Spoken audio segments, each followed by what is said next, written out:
wind is coming through.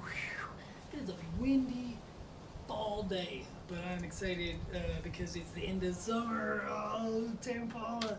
Anyway, I got the new Tame Impala album. This is the single that it released this summer. I was one of the lucky ones to get it.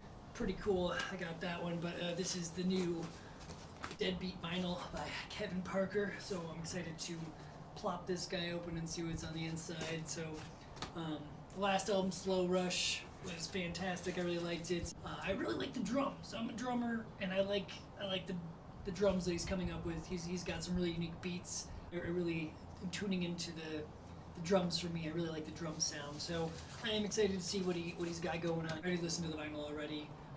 Really great stuff. But I want to hear like how the drums sound on high fidelity. So I'm excited to pop this open. So let's go ahead and give you a quick little gander of that.